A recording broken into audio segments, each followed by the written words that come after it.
What's up, y'all? You are tuned in to the Listen Up podcast. I'm your host, Jess, and it's time for you to listen up to what God has called you to do. Let's get it. Hey, guys. Welcome back to the Listen Up with Jess podcast. You have just pressed play to one of the dopest Christian podcasts out here, where we talk about real life issues that everyday Christians face. And I'm so excited for you guys to be back. I'm back with some new episodes. I know I dropped some new episodes in February, and I got so many just great reviews on the last episode that featured my best friend Jeff, where we talked about platonic relationships. If you have not checked out that episode, stop what you're doing and go check it out, because it was a really dope episode just talking about the benefits of platonic friendships and how they are necessary. And so just to shed some light on the variety and diversity of relationships that we should all have in this in our lives. So check that out. Yes, it was a minute because, man, let me tell you, your girl has been struggling with something that we're going to be talking about in this episode, and it was so crazy how this episode was all birthed, because I did not know for the longest that I was struggling with this thing, yeah. So first, before we get started, I want to do a ListenUp Spotlight, where I take the time to spotlight my friends that are doing their thing, whether it's in small businesses, entrepreneurship, whether they have their own podcasts, YouTubes, authors. Like, I have just so many dope creatives as followers and friends, social media friends, and then also just my personal friends. And so I'm thankful. So I take this minute to highlight those people, because we don't compete, we cultivate. Okay. So this ListenUp Spotlight goes to my good sis, Chrishel. Chrishel, literally is one of, her personality is so infectious in a good way. Her smile lights up the room. And Chrishel has been a strong supporter of me since we've met each other. We met each other a couple of years ago back in Huntsville, and I just love her spirit. She is definitely one of my soul sisters, and I just appreciate her support as a friend, as a listener of the podcast. And I love what she's doing right now with her small business that she has. She is the CEO of Queenfidence, where this is the home of all luxury wig packages. So yes, for the ladies that do listen on the podcast, and in the fellas, because you know what, fellas, you need to be get your girl up. Don't be like, oh, I don't like wigs. We gotta wear protective styles, protect our crowns, okay? Because, we trying to get inches, but we got to protect it or whatever. So yes, Queenfidence is a wig company that provides quality wigs, y'all. I'm talking about quality, okay? And so Chrishel is a hustler. I love that she has stepped out on faith and began this small business, and just made it into what it is today. So please support. I'm going to drop the show notes. You can find her. The page is also on IG. And I'll drop all that information. So check out the page. Support Black businesses. Support women. This is Women's History Month, right? And so I'm just trying to, help another sister out. And I'm just thankful for just Chrishel's spirit and her brightness and just the love and support that she's given me. And I just want to share that out too. So for those who are listening to the podcast, make sure you check out Queenfidence, okay? All right. It's so crazy that Chrishel she is my spotlight, because she actually kind of helped push me to start recording again. I realize I'm thankful for, first of all, everyone that just decides to press play and listen to the episodes that I do put out there. I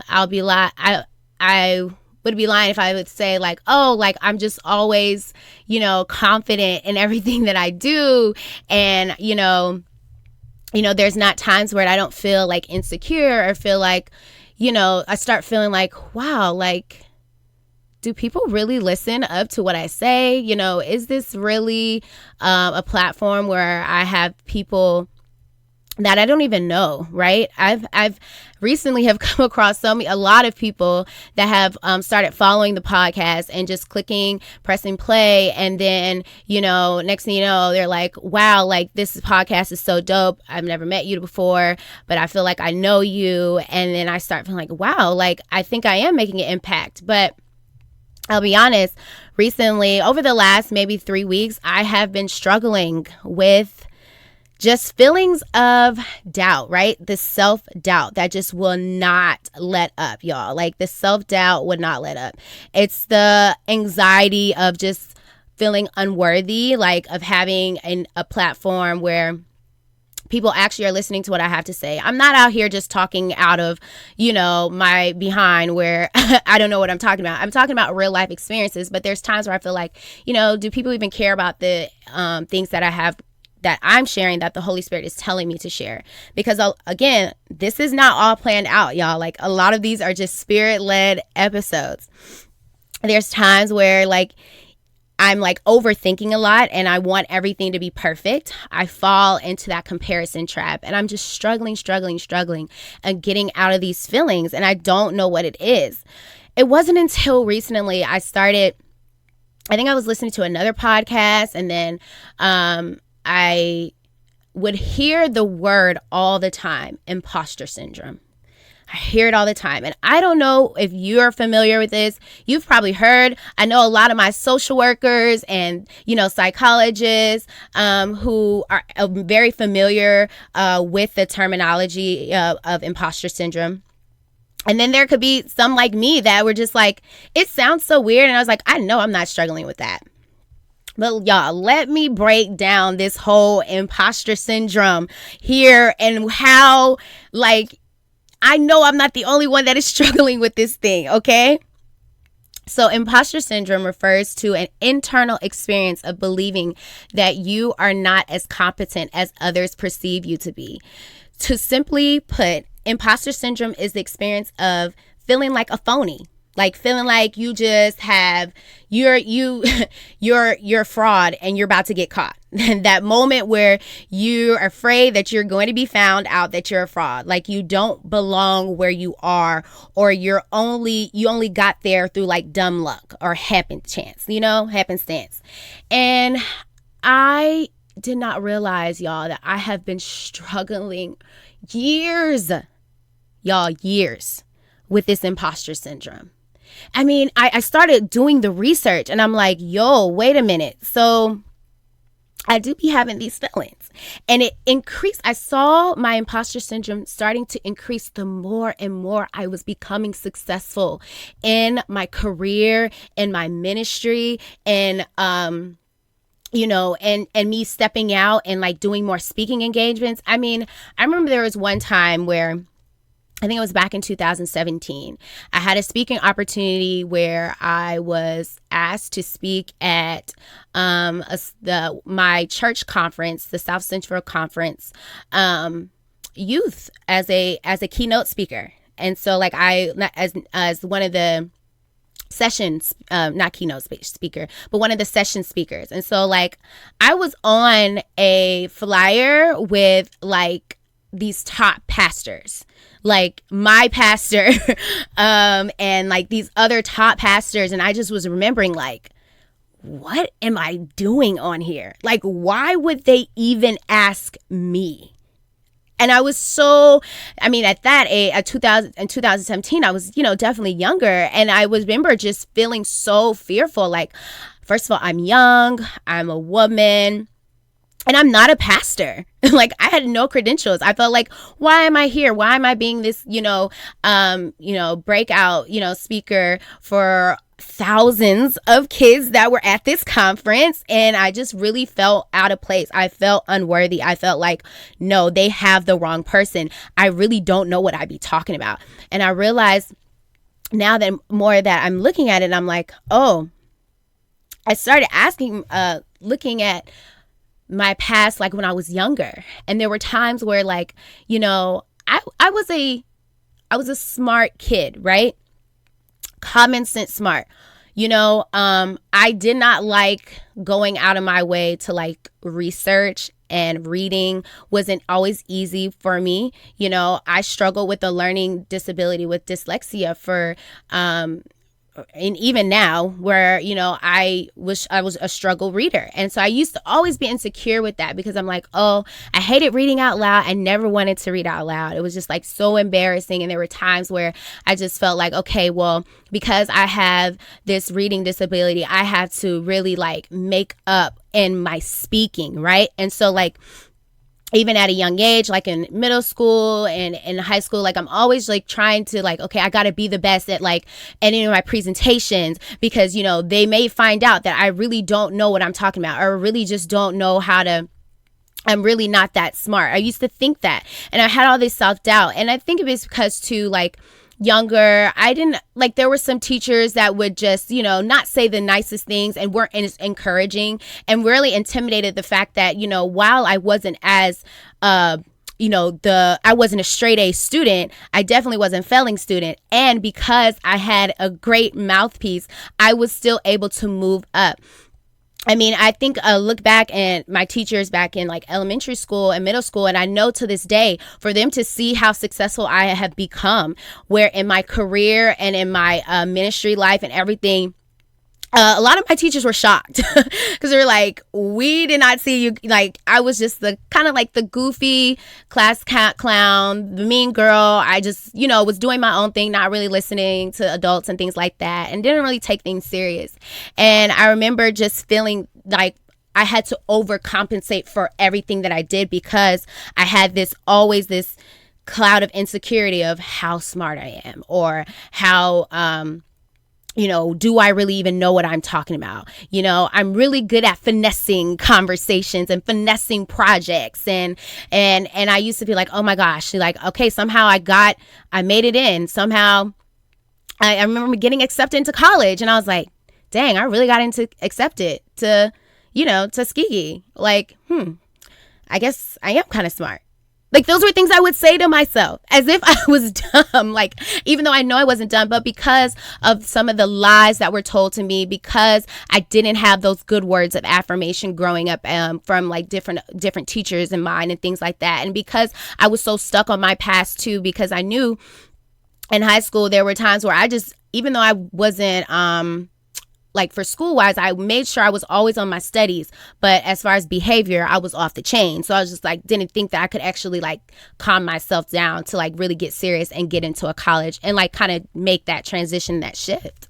And so once I did get into college, I remember also having just these hard moments of imposter syndrome, not knowing that's what it was at that time. I mean, when I was in college, that was back in 2010 and 2014. So we weren't saying imposter syndrome a lot. This wasn't a terminology that was used. I would have, be in group projects where I'm just like, oh, people would think like, yeah, Jessica's really good. She's really smart. Or she passed the class, or, she passed that test, so she must know what she's doing. But I was working my tail off just so that I can seem like I was up with my other classmates. And I was struggling still so bad. I would struggle with studying. I would struggle with, making sure that I had all the information. I didn't like being a procrastinator. So what I would do if I got an assignment, I was like, let me hurry up and get it done, because I don't want to be turning in my assignments late. That was just one thing I hated doing. Even if I didn't know how to do it, I was just somehow like, all right, how am I going to finesse this? How am I finessing my way? I remember, getting into being a part of different organizations in college. I was selected for this this conference where only a selected few of students out of my business class were able to go to this opportunity conference. I remember in Atlanta, and one of my professors, they chose me out of all of like my classmates, and I was just like, why me? Like, what was special about me? I'm like, they're gonna think that I'm a fraud. I don't know what I'm doing. I'm not capable. I'm not smart. And I just remember really struggling with this thing, y'all. And it wasn't until where I realized that, okay, I need to start asking these questions like to myself, not why me, but why not me? Why not me? Like I felt like now where I'm at in my life and my career, my platform with my podcast and how I'm being recognized, you know, there are times where I do start to feel those moments of unworthiness, right? Those moments of self-doubt, the moments of, well, no one is really listening to me, or do I really have something to say? And, you know, why do people actually do listen up, you know? And I started to say, you know, speak back to those feelings, because a lot of the times, you know, clinically, the term is imposter syndrome, right? But you know me, I look at things from a spiritual realm, okay? And I believe that the devil and imposter syndrome go hand in hand. The way the devil will really come into our minds and seep in those little white lies that we tell ourselves. I'm not worthy. I'm not good enough. I really don't know what I'm doing. Or I shouldn't be here. You know, I don't belong here at all. I must be perfect to be able to do it right, so they won't see that I'm flawed. And it's crazy because we're anxious about being caught as a fraud and realizing it's not that I'm a fraud. It's that I'm just a flawed human being. I need y'all to catch that. It's not that you're a fraud. You're just a flawed human being. You are not meant to be perfect. And so there are times, yes, I beat myself up. And so let me tell you something. Imposter syndrome and perfectionism, they come hand in hand. And sometimes, like most of the times, people that struggle with perfectionism are definitely going to struggle with episodes of imposter syndrome. And I call them episodes because I want you guys to know that this is not a diagnosis where you just like have this for the rest of your life. No, these are episodes that happen where we can be proactive and start coping and learning how to, you know, really move past these feelings, to start speaking over it. But first you got to recognize it, right? I believe that we always have to recognize what is this feeling and where is it coming from? What is the root to it? And how can I speak back to it? How can I, you know, not allow it to, you know, keep me held captive, right? You know, so yeah, I mean, you might think that there is some perfect script, you know, that you have to have when you are about to, engage with people, and that you can't make any mess ups and things like that. And it's just crazy how just within our lives, there's so many things that are often that go unfinished, right? When imposter syndrome seeps in, right? And it literally holds us hostage. Like it holds us hostage, and then that's where it can lead to high anxiety. It can lead to depression. It can lead to unfinished projects or unaccomplished dreams, because we are having these feelings where we're just like, like, I'm afraid that someone is going to, call me out, that I really don't know what I'm talking about. And another way to identify if you like are struggling with imposter syndrome, I was researching, is that it's for the inability to really accept compliments, right? Accept your achievements. So if someone is, for me, I struggle with this so bad, y'all, like where I would just finish doing a speaking engagement, and whether it was me, speaking to my youth, preaching to preaching a sermon, doing a small group, or even the podcast, or any type of panel that I was on, and it went well, right? It went so good. And I would get these compliments, and the compliments would be like, oh, you did such an amazing job. Like, oh my goodness, Jess, like, every time you get up and speak, you're just so good. Like, you're just so natural, and just these amazing compliments. And I used to just be like, oh, thanks. It's all God. It's all God.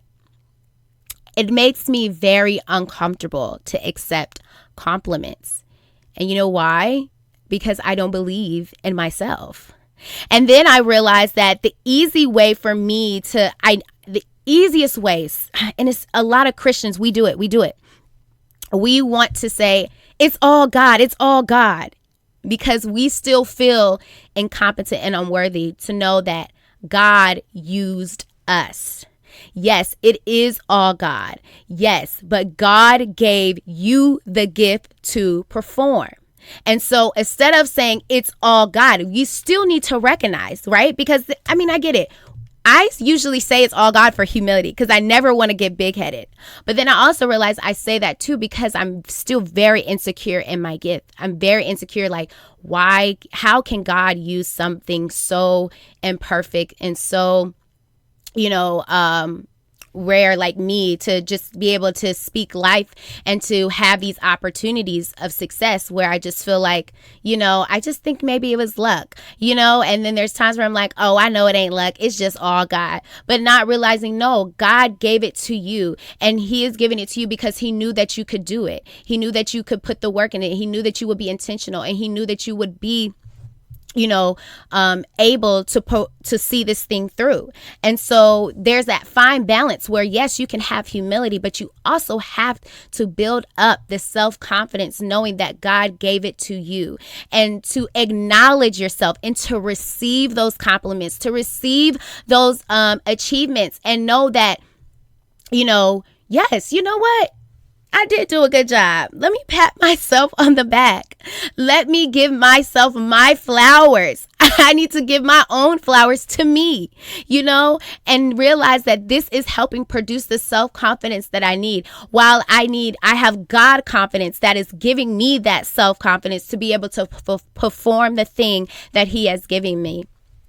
And so I don't know if I'm the only one struggling with imposter syndrome, but I feel like I do have other people here that is listening to this podcast that could be struggling with this imposter syndrome, whether it's within your relationships, right? Where you feel like, oh my gosh, like I'm so undeserving of this person. They treat me so well. And like, they're going to find out that I'm not, I'm not the best, or I'm not as perfect as I'm trying to present myself.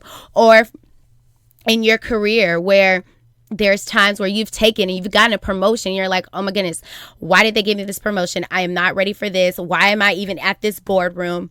I'm the youngest one here. I don't really know what I'm doing. I'm finessing my way. But for some reason, they thought that I'm able to belong.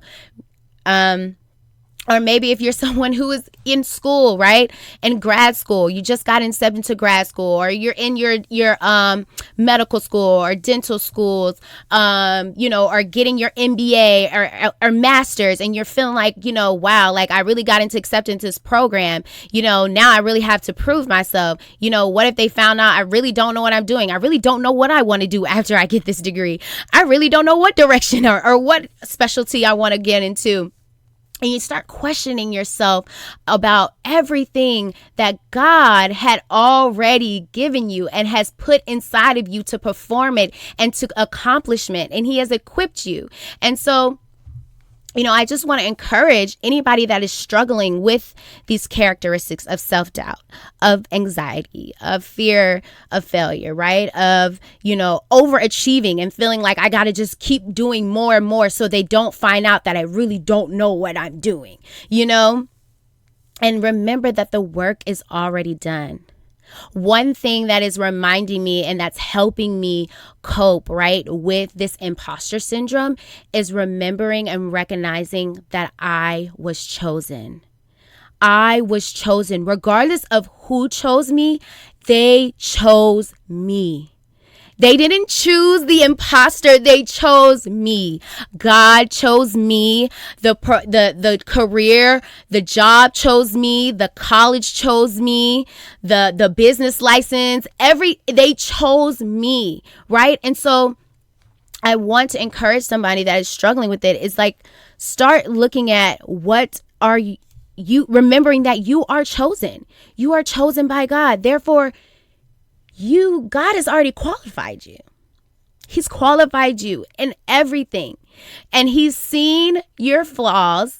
He qualified you and he factored all your flaws when he called you into what you're doing right now. And that does not disqualify you. It does not make you a fraud just because you have flaws. And I just pray that like somebody is receiving this, because for me now it's helping me kind of push myself.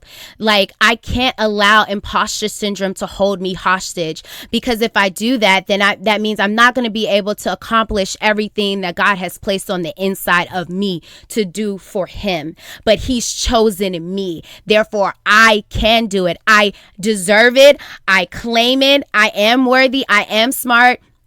I have all of these things. I'm capable to be able to perform that thing because he has given it to me. And I give him recognition, but I also give myself recognition, because I'm all about building up that confidence. You know, we have to build up the confidence. So there's some other ways that you could possibly, you know, help yourself. Some questions that may help you, you know, cope with those feelings, because remember, it's just a feeling. I don't want to call it, it's like a diagnosis, like you're going to have forever, but we got to move past those feelings, because we don't want it. We don't want imposter syndrome to hold us hostage, right? What are your core beliefs, you know, that you hold about yourself, right? So I'm asking myself, what are my core beliefs that I hold about myself? All right. One of my core beliefs is transparency. Like I believe healing and freedom is through transparency.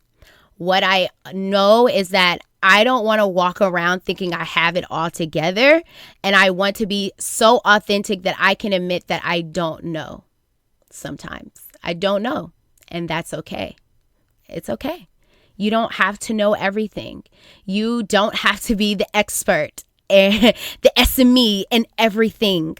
It's times where you can just be like, it's okay. So what are those core beliefs about yourself? Do I believe I'm worthy of love as I am? Yo, this question, like, honestly, when I talked about, I think 5 ways to identify like self-love. And I got to find the episode, but that was a good episode where I talked about how to cultivate self-love. And one of those ways really is asking yourself, do you believe that you are worthy of love as just the way you are? And that is something that I have struggled with for years. I mean, even the relationships that I were in my past, where, you know, I realized that I wasn't even able to accept love, where, you know, there were times where I would be in a relationship and I'm like, why do you like me so much? Like, why are you so nice to me? As if I wasn't deserving of that love and an affection. Why? Because it goes back to some childhood trauma, you know? And so not recognizing the two at the time, but now I'm able to recognize and identify that thing and start asking myself, just like, do you truly believe you're loved? Like you're worthy of that love? And honestly, at this day and age, yes, I do believe that I am worthy of love where and as who I am, right? I don't have to change for nobody. Because I'm not doing it. I tried it. It didn't work. Okay. So, you know, take me as I am. Okay. Because that's the best. Okay. And then must I be perfect for others to approve of me? Like these are questions that we should really we should ask ourselves when we are having those feelings. That imposter tries to creep on in. The enemy tries to creep on in and spit these lies out as if like you have to have it all together. You don't have to have it all together. You don't have to be perfect. You can still thrive in your imperfectness, and God can use that. He can use your mistakes. He can use those for you know, lessons to be learned, you know, and it's all a part of the process, you know, and I believe that we can really help, you know, get into that space. We can help ourselves get into that space of feeling like, all right, I'm not perfect, but God is perfect. And a perfect God is using an imperfect being who is me to do his work. And so the work, what I put out may not be perfect, but it came from God. And so he is using me to do that. And it doesn't have to be perfect. Like, these are things, y'all, like, I literally have to continue to tell myself, because I really think that if we're not careful with just recognizing it or whatever, we will allow this imposter syndrome to really hold us back and cripple us for years to come, right? If we don't address it, right? We have to refuse to let it hold us back. And no matter how much we feel like we don't believe that we belong, you belong at the table, you belong in the room, you belong in the classroom, you belong in that role. You belong in the relationship. You're deserving of love. You're deserving of respect. You're deserving of just of that peace, right? You're deserving of praises, of compliments. Like, don't take lightly of those things. Like, embrace that thing and start believing it and walk into that thing. And, you know, my prayer is that somebody who is struggling with imposter syndrome like myself can really just be proactive when those feelings come. Start asking yourselves those questions and start really, you know, speaking back to yourself and saying not why me, but why not? Why not me? You are worthy of every good thing that comes to you, and know that God has given that thing for you to complete it. And so that is my episode for today, man. I just want you guys to feel encouraged and motivated. And we are going to be on this journey of really breaking the chains of imposter syndrome and really tapping into our full potential and believing that we can accomplish and be the best versions of ourselves. So that's it for this episode. You guys can tune into a new one. Thank you so much for the support that you guys been giving me for the podcast. And make sure that you guys share this episode. Share it to someone. If it wasn't hitting home to you, we'll share it with somebody else. And make sure that you are hitting subscribe on our Apple's iTunes or Spotify. And, you know, if you're liking what you hear, you should definitely give me a rating and leave some nice reviews. All right. Bye, y'all.